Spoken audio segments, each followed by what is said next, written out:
Katabi ko sa upuan mga gopings. Rex. Yan mga gopings.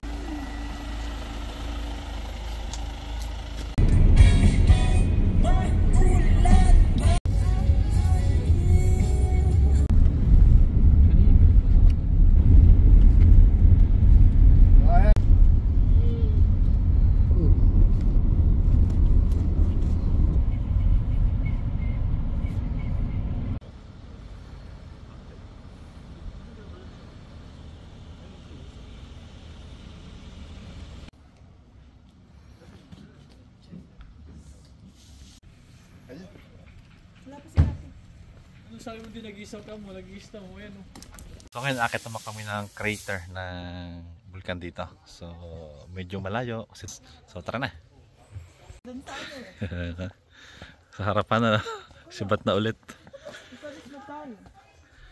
So 40 minutes yung aming paglalakad. At sabi nung Koreano, mag-ingat daw dahil may ahas. So medyo masukal nga.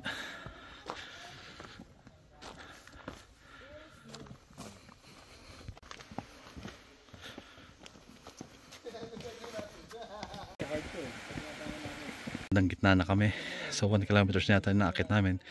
Pero ito na yung pag-ingatan natin. So may ahas na dito sa part na to.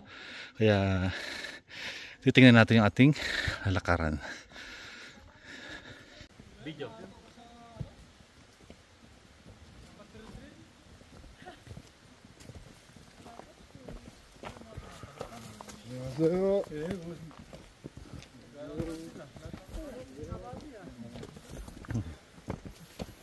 Yun.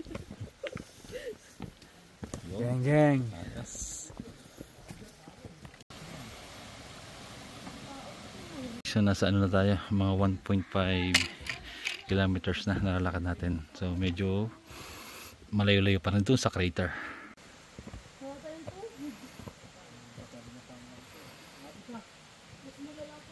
So dito kami sa may bandang taas at ito medyo maulap yung paligid dito. Doon pa, pero medyo malamig na. May pilihan niya sa taas. So yan. Baka last man. Doon talaga may tungkod ka eh. Siguro naka-helicopter yung pagdadala dyan. Dito kami sa may taas pero malayo pa yung crater. At kita nyo naman, napakatarik. Tapos medyo maulap dito kaya medyo malamig din. Pero syempre dahil sa pagod, talagang papawisan ka.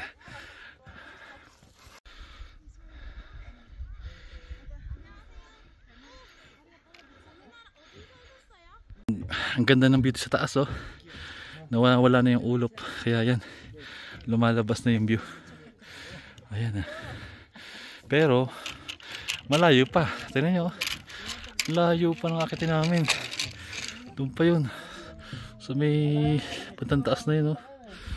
Kaya kailangan pa nating maglakad ulit. Napakalayo. Ayan. So may bandang taas. Pero kahit medyo malamig yung temperature dito, talagang pawisan ka pa rin sa sobrang taas ng inakit namin. Pero hindi pa rin tapos. Yan, kita nyo naman, napaka-tarik. Dito sa harap, medyo malayo pa yung akitin namin. Tumpo. Sabi nila malapit na. Yung pala, malapit na kami malagutan na hininga. Ito na yung tuktok na nakita natin kanina sa may baba. At yan, medyo nawawala na rin yung ulap. Kaya nakikita natin yung mga view. So yan, hindi na natin. Naku, napakalayo pa. Yan yung view sa baba. Kaya na mga ulap nga. Kaya hindi masyadong makita ibang view. So malapit na tayo sa tuktok ng bundok. So makikita natin yung crater. So konting lakad pa doon sa taas.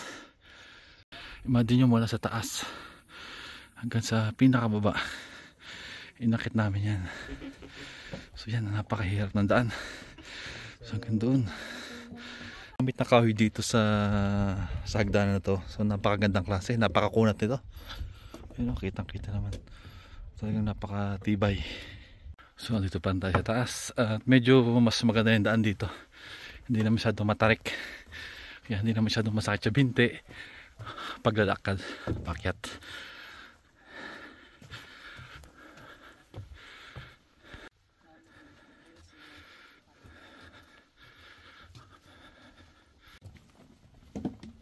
Maliliit ng puno dito sa taas ng bundok. Oh.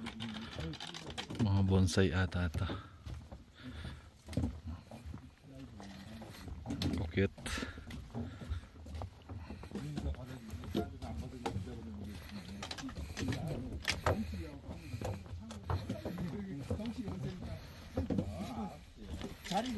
Ang daan pa akyat dito ay maganda, so may mga part din na batuhan katulad nito, kaya pinagbabawal nila yung nakatsinelas. So dapat nakasapatos para safe yung paa natin sa anumang disgrasya na nakaabang dito. Damn, what a hell of a view.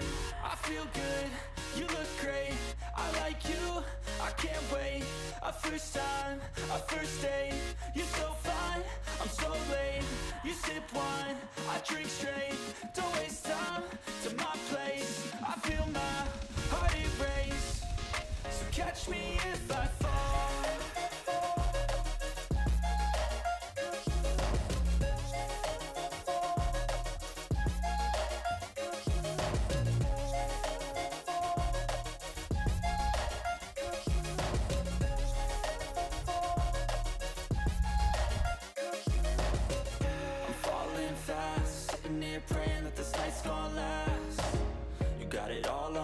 So ito yung view sa may bandang taas, pero wala pa rin yung crater na tourist spot na sinasabi nila. Pero ang ganda sa taas, para tayo nga sa New Zealand. Kaya pa yan. Kasi kanina doon kami galing sa may bandang baba. I'm so late, you sip wine, I drink straight, don't waste time to my place. I feel my heart erase, so catch me if I fall.